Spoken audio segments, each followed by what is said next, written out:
Hello, collective. This is your timeless reading. With that being said, whatever brings you here at any trajectory of time and space, of the date that's on your calendar at this current moment, is when you may find that something within this context of a reading may be of some worthiness to you. However, keep in mind that if you're in search of emotional redemption, you may benefit from my sister channel a bit more, for this channel focuses on the niche of emotional justice. The energy that I'm reading for you today is 𝗖𝘀𝗵𝗔𝗽𝗽 energy. I am 7th, the reader. Please know that I am also a master healer, and in any interest that you may have in working with me or my energies and seeing what I have to offer, check out that description box below, and how to make contact with me. All right, collective. It's a very, it's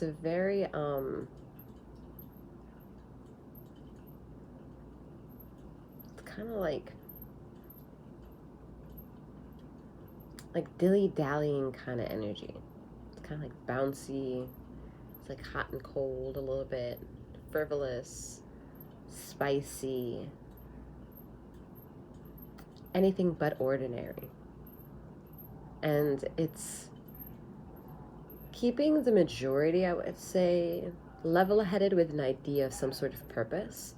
But when you go looking closer into figuring out what it means to have a presence in this timeline of existence, becomes like daunting. The pressure's on. You're dealt with maybe a lot more anxiety than as of late, a lot more chaos and the feeling of quicksand, of feeling like you have a sudden, immediate loss of control, kind of like spins life out of control, but then it almost then like reverts back into spinning back into space, into its place again. It's a very strange, chaotic energy. And it's, I think, looking for some sort of mastering the control of that energy. Especially if it resonates with you, there's a potential of someone mastering why their physical being is feeling this way and why these messages are resonating. And if these messages are resonating, it's asking for the victim of who resonates with this energy to become a bit more of a warrior stance and less of a victim attitude, because it's asking you to take control.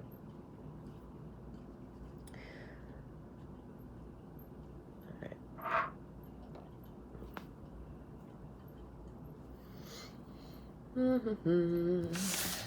right, collective.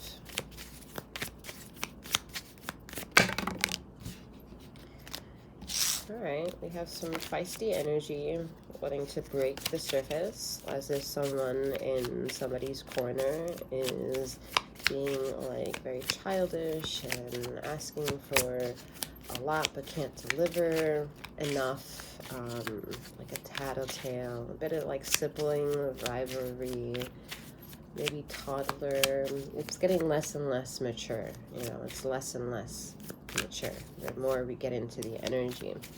It's like you see one person having a problem, and then you look at the other direction, there's another person that's your problem, and another person's the problem, and it's like there's problems all around. And for the individual who sees these problems, please remember that these are problems not of you, but they're there to represent themselves as, here's a trigger word, be careful, demons.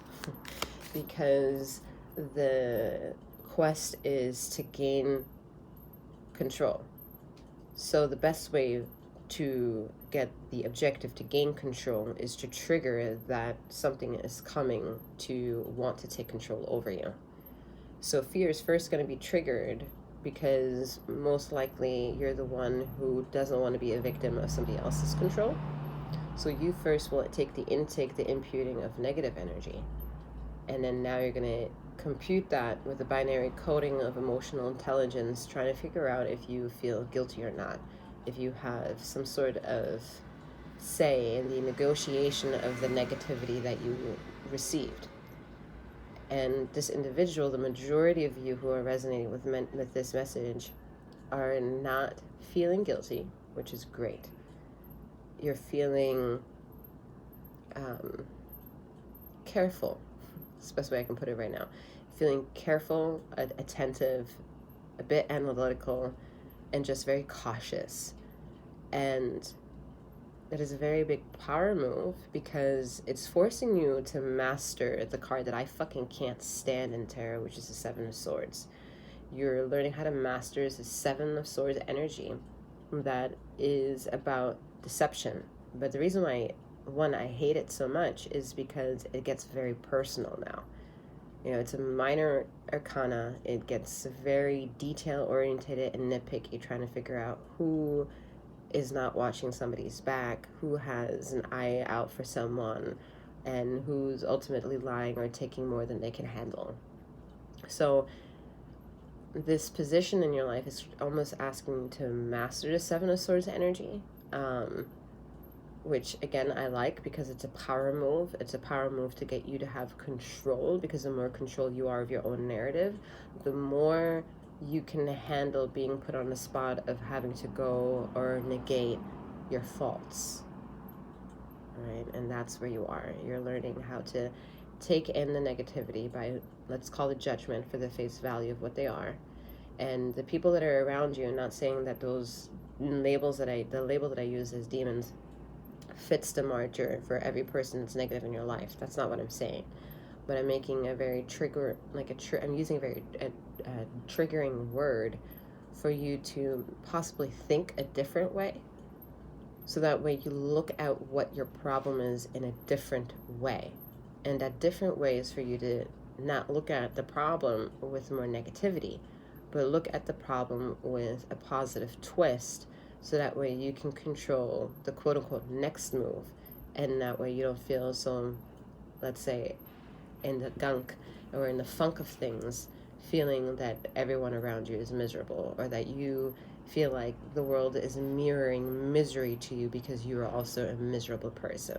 This is not for those individuals. This is not for those individuals who love misery loves company kind of shit. No, it's for those individuals who are taking the time out to process themselves and the world around them, because that's a lot to do.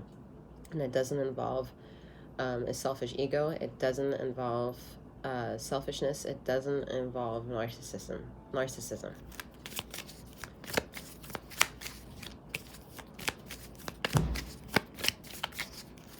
right.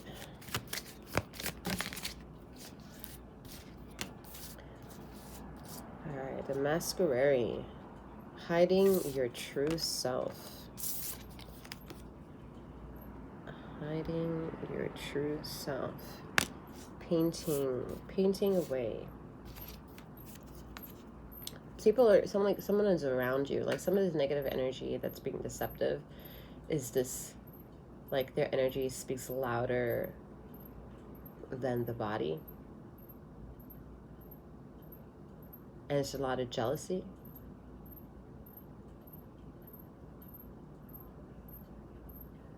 It's like a miserable person around you, and it can. And I do apologize if this triggers someone to feel very emotionally, like, deeply, but I do see it being family members. Like, they're the first ones out for blood, okay, and they're the first ones to kind of anchor you, because you come in with a perspective of what humanity ought to be, in a structure of what the definition of family should be, or could mean for you, or should mean. And it's a pressure. It's a dense pressure. And it's not something that you can really chisel and make go away.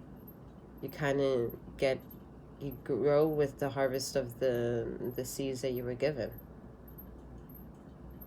And you make that work for you. And that's part of the beautiful essence of life, because that's where we truly are very individualistic, working with the same formula, in a way. There's some medically engineered babies.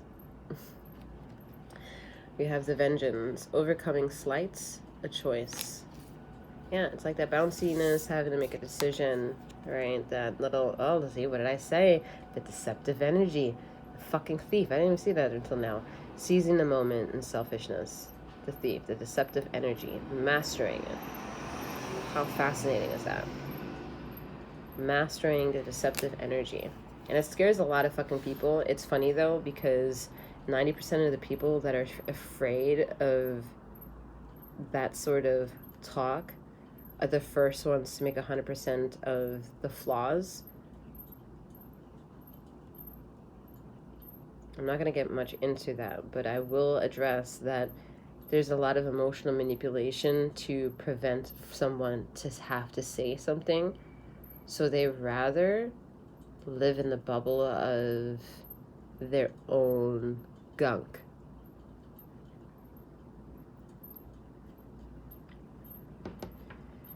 And those are the type of people to pay attention to. Try to sniff out, be aware of, even from your own family. Because there's a concept of the ether wanting to eventually teach the listener to this reading that all the things that you have in the material aspect of life, they fortify life, but they don't define your life. They don't promote existence towards giving you what you need.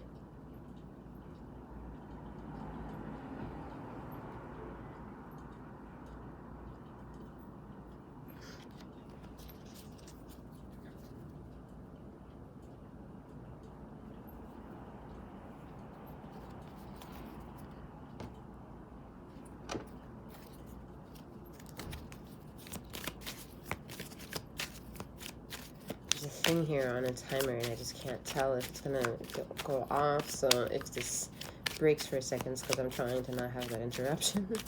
Just bear that in mind. Now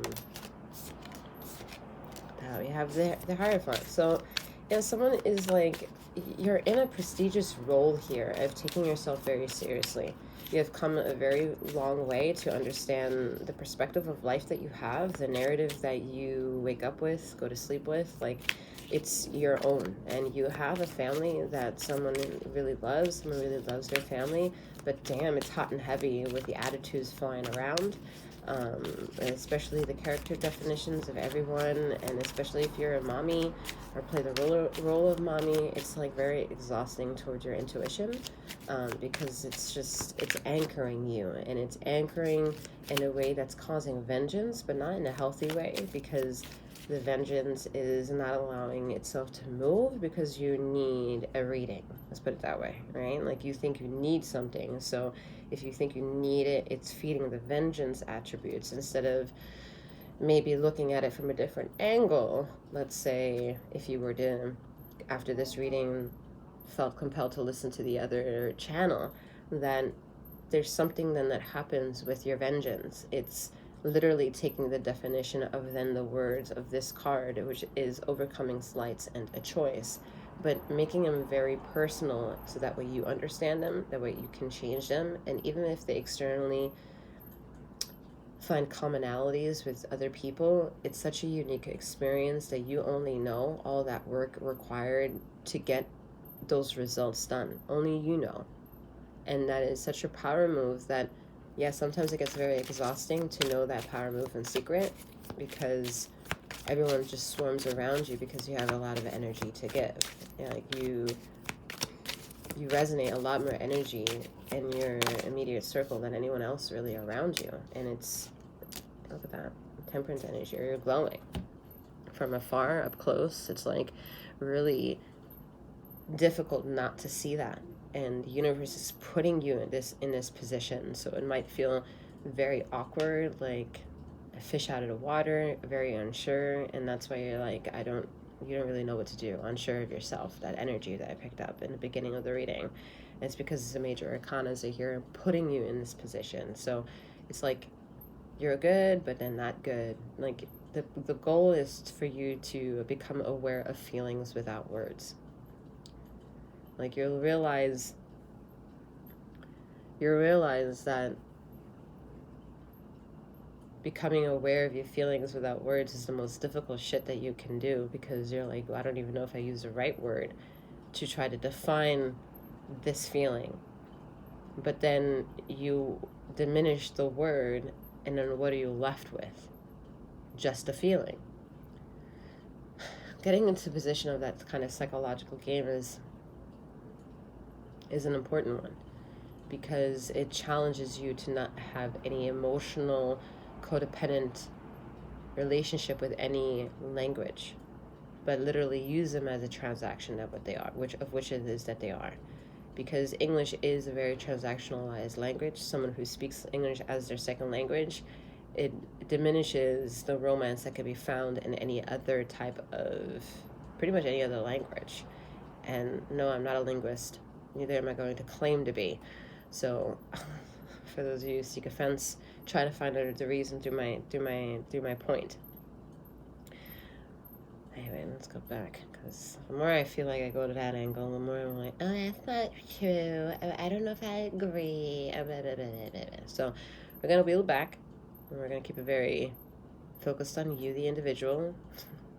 And you, the individual, that I don't know who you are because it's very general, are being put in a spotlight. And you're being put in a spotlight because you've been asked, and you've asked for a long time, to be put in a spotlight. So the spotlight is on you.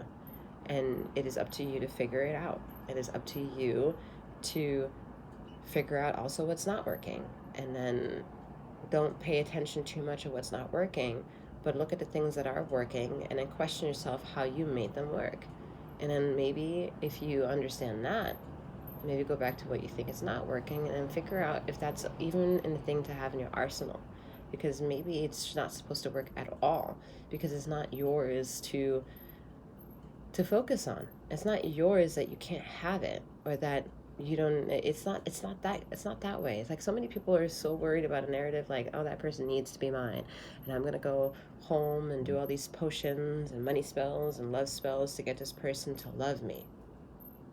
It doesn't work that way. I mean, it works that way because you want it to work that way. So whatever narrative you get out of it will work in your favor. But the majority of you will be like, oh, it hasn't happened yet. And it's because you're forcing a narrative that you're not really realizing. If you put so much work into something for it to be yours, don't you think you should at least get paid for it? I mean, shouldn't you at least get paid for the things you're working so hard to try to put magic on? Like, it just doesn't make sense in my reading of these energies, or who I am as a person. It doesn't ring bells of making sense. But what does make sense, let me see if I still got it. What does make sense is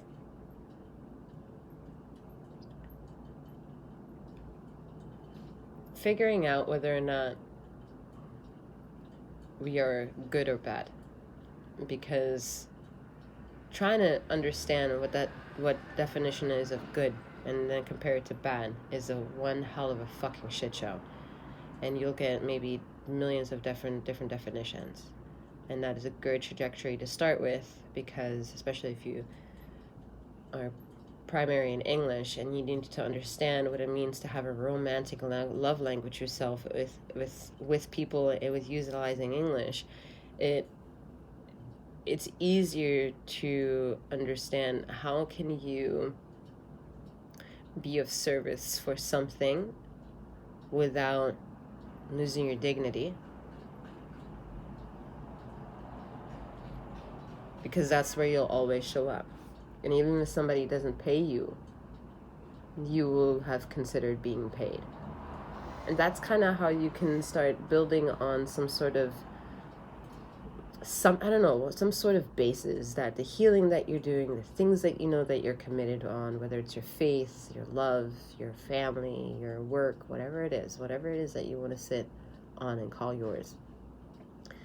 It's not about it blending into society to fit everybody else's needs. It's not to throw your shit to the people that love you closest, or the people that you spend the most time with, or vice versa. It's about finding the harmony in the disaster. And once you understand you can't find the harmony in the disaster, you need to accept that it is disaster, and that you are meant to change that disaster. And whatever time you need to change that disaster, you have to give yourself that time. So that gets to dialogues where people don't like it. That means remove yourself from a situation. Some of you are wondering if this marriage can be healed, if it's worth the effort. But you can't answer for two. You can only answer for one. And that one is comprised of 3 different individuals, which is you, and you.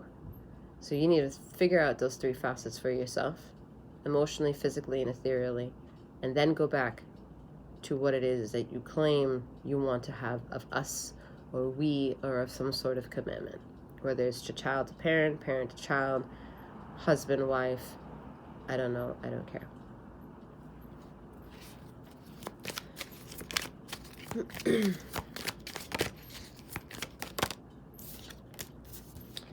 Yeah, look at that. Someone doesn't know. Someone doesn't know the commitment of devotion that it takes to be with themselves, let alone understand what the fuck kind of relationships they're building. Whether they're in one that's healthy, whether they can get one that's healthy, whether there's one coming your way, whether you're moving in the right direction, or you're on the path. Lord, talk to me. Jesus, resurrect me. God, please answer my prayers. There's such a longing here in the background of this reading. It's kind of like, shh, quiet, my child. Have a little baba, have your little baba. Have a little bottle, not of alcohol, maybe a little warm tea. I was going to say warm milk, but that's a terrible analogy because I don't really want someone to really go towards the cow's milk. Not really. It's not my first choice, okay? Not for energetical purposes. I don't care what other purposes you have, but not for energetical purposes. No, for energetical purposes, it's not going to be in that. It's not going to be in the milk. The conversations I could have endless amount of hours about, I swear. These are topics that people are just never going to shut up in. And I'm here for it all. I really am. I'm here for it all. But then, also not. It's hard. It's very off one moment and on the other, right? This journey. It's like, okay, I got this. And then like, ugh, fuck this. Ooh, we're on it again. Like, middle finger in the sky. And like, ancestors, God, whatever you are. Like, I'm done. And then you walk in, and then the angels peek out again. You're like, oh, it feels so nice. But fuck this, right? It's a comedic energy. It is meant to take seriously, but not so serious that it's going to kill you, okay? Nothing can take the light of breath away from you besides you yourself and bullshit that is yet to be determined. That's the best way I'm going to put that, because we have to accept the inevitable, and the inevitability is that things do disintegrate and transition into something else. People leave, people die, people remove themselves or get removed by other people that are vicious or Mother Nature. There's such a tasteless inevitability in that it would be healthier to at least have a comedic perspective about it that gets you to accept it just a little bit, than not one at all. Because if you don't accept it a little bit, you don't understand what it means to be the Hierophant. You're chasing so much information, so much desire to want to understand something outside of yourself, within yourself, in the connections of the things that you have, and wanting to integrate balance and peace in your family, fighting for justice, fighting for equanimity, fighting for the art of keeping the family strong and together. But what will it mean if individuals that leave the family meeting feel lost? It doesn't mean anything. It holds no value. It's a facade of an anchor. It's an anchor that's made of a cast iron, sure, but it will rot. Like, it's not all that. Just because it may sound all that, or be a Black American Express card, it can literally be all that.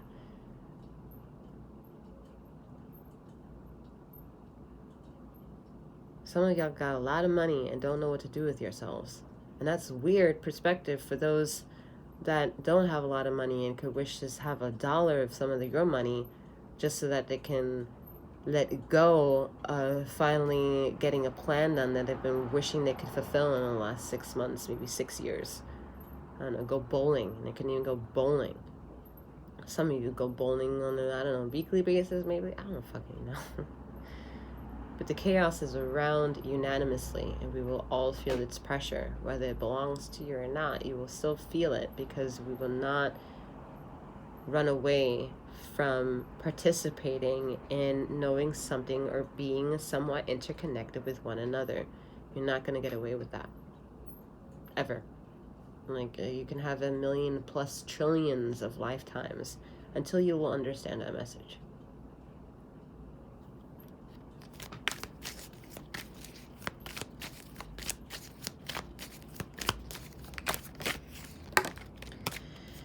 Alright, so the Two of Wands comes up and asks, do you understand the message? I mentioned it earlier, the intuition, all right? It's like, do you understand what it means to have all these narratives that are throwing you off? There's something outside of that even more so. Whatever. Anyway, we have the King of Pentacles. So the King of Pentacles is putting you in a position that you're in it. Ether doesn't understand why you're complaining. Ether does not understand why you cannot focus on the things that are miserable, because they're taking a toll on your overall attitude on a daily basis. That even if you're ignoring them, that shadow is growing bigger and bigger and bigger, and that will take its time to come across. That's why the King of Pentacles is also here, because the ego of the King of Pentacles, man, is slow. It's fucking slow. And for those of you who are waiting for someone to make a choice, good luck, because they're wishy-washy. They're not going to make a decision. They're going to lead you on, pull you in, but they're incapable of making this decision at this time. They don't know. They're asked from the elbow. Like, it's very strange. It's very strange, because it's still beautiful. That's the problem, okay? This person is beautiful. This person has an energy about themselves that is, like, magnetic. Like I said, with the King of Pentacles, that gives me that person has a lot of money. But this person emotionally doesn't know what they want. This person swipes their American Express card and doesn't know how to build relationships.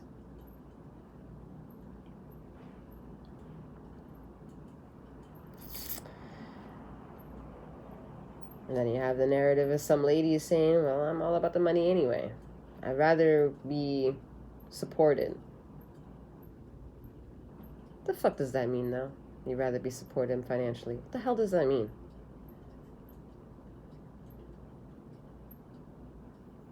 Because that is the biggest load of shit forever. Like, forever will that be the biggest shit. For any lady that will say, I'll rather take the money. Yeah, of course you would rather take that. Anyone would rather take the fucking money. But that's not the point of... You're not saying that because it justifies and values your love. Now, I know I'm triggering a lot of fucking people right now when I'm saying this, but I'm not meaning it that way. I'm not talking about that money can't be the motive why some people want to be with someone, because that can also happen, and those relationships function, and some of them function really fucking well here. Like, really, really, really well. But those are not the relationships that are showing up in this reading. This is showing up as a reading that something is asking the energies involved to step up to the pedestal of their own ego and prove to themselves that they need to have a control of their own narrative for everything else externally in their life to start making sense for themselves. And the more they're not seeing that, the more they're that Eight of Cups energy going back and forth, not really knowing what to go towards. Are they going towards the path of healing and selfishness? Because in their mind, it means in their mind, they think to choose the healing course is the selfish route, which is ridiculous. And in another way, they're like, yeah, but this my heart is telling me I need security and longevity of some sort of finances. The bills are ridiculous. You know, and you're like back and forth, don't know what I want, don't know what I want, don't know what I want. And that's sad. That's sad. You can't have the whole fucking package. You can't have a guy or a lady, whoever you are, alien, swipe that American Express card and know how to build relationships. Don't take it so personal if you got mad at me. There's 1,000,001 storylines here, all right? There's also a general reading. You're taking the story and you're seeing how it makes sense. If not, you're moving on. And if you feel butthurt about it, it's because you're choosing to seek maybe emotional redemption that this reading doesn't provide. As I mentioned, it triggers the shit out of other things, and it's forcing you to seek things out for yourself, which I find that very interesting to come up because that's the Queen of Swords energy.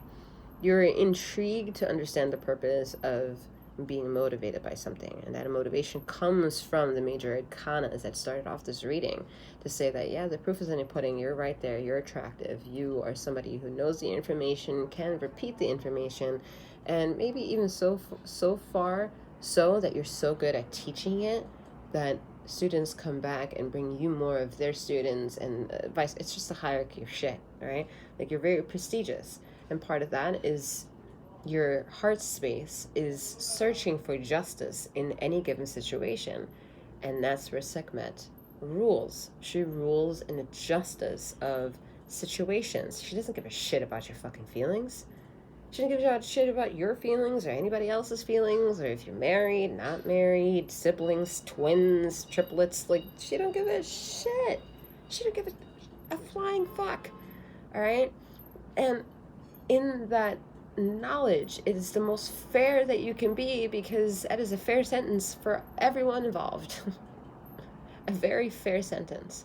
One that don't make sense to everybody, but everybody knows exactly why this sentence happens the way that it does. Like the Queen of Swords comes up with the sentencing. And the Queen of Swords is the Queen of Sentences. You understand what's happening here? It's a clusterfuck of contradictions, and I love that. I love it. All right, Page of Wands. So that appeal to understanding the message is getting smaller and smaller. And that smaller and smaller is the tunnel vision, making you, the listener, responsible of what it is that you may be feeling at this time. And whatever you may be feeling at this time is maybe hopeful. Some of you don't like that word, but it is a hopeful energy. Okay.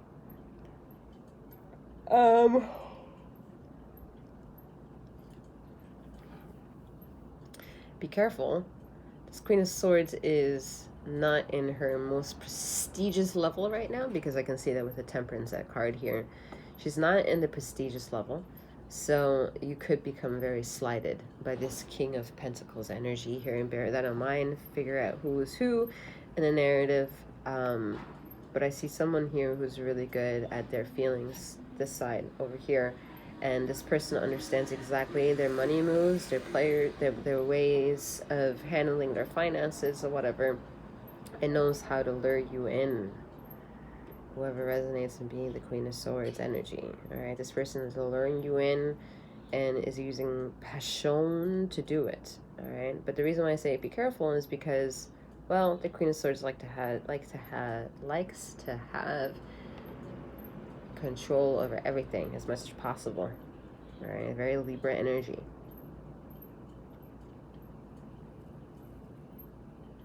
There's a lot of Virgo energies coming through for me at this time. A lots of Virgo, lots of Libra energy from this card, Queen of Swords. The King of Pentacles gives me a Taurus energy over here. A lot more Taurus energy.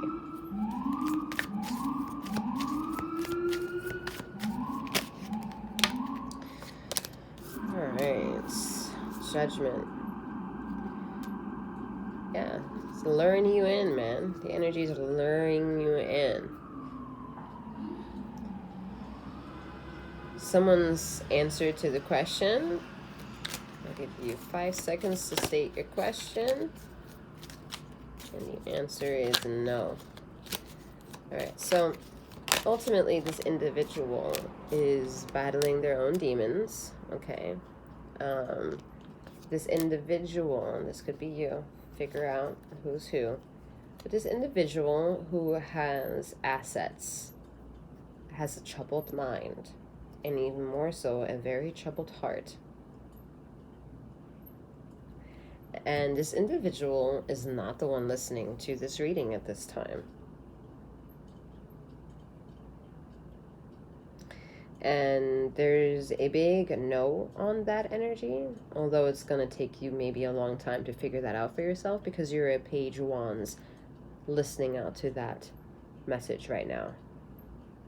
There are things to learn from feeling as much as you are when this individual is being thought about. So think about it, listener. Because whoever quickly comes to your mind is where I'm getting a big fat no. There's a very dense energy here. Yeah, lots of fucking bullshit on this energy. On this side. It's ridiculous. Alright? This person is hiding something.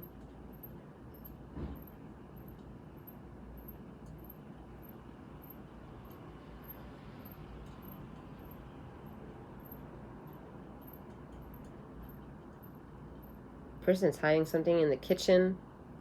Strange space, but yeah, I'm getting kitchen. Alright, so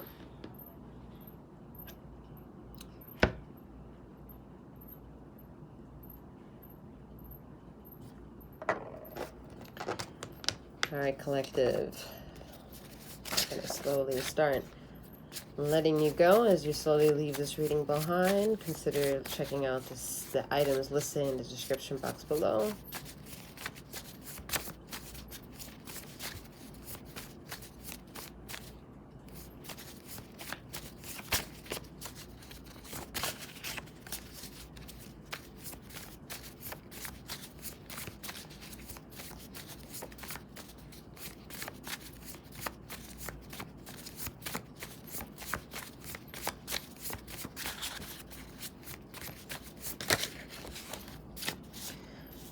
Alright.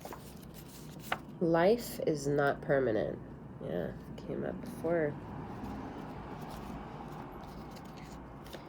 Life is not permanent.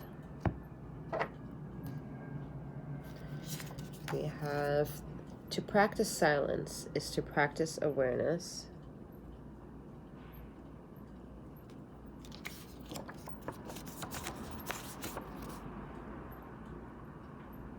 Twice written, once burned. Closure isn't needed. And now means now. Alright, collective. It was a pleasure connecting with you all as always. Please check out the items in the description box below, liking this video, subscribing to my channel. Maybe even both of them. I'm wishing you a wonderful morning, noon, or night, wherever you are in the ether of this time and space, and may you keep flowing, growing, and glowing. Take care.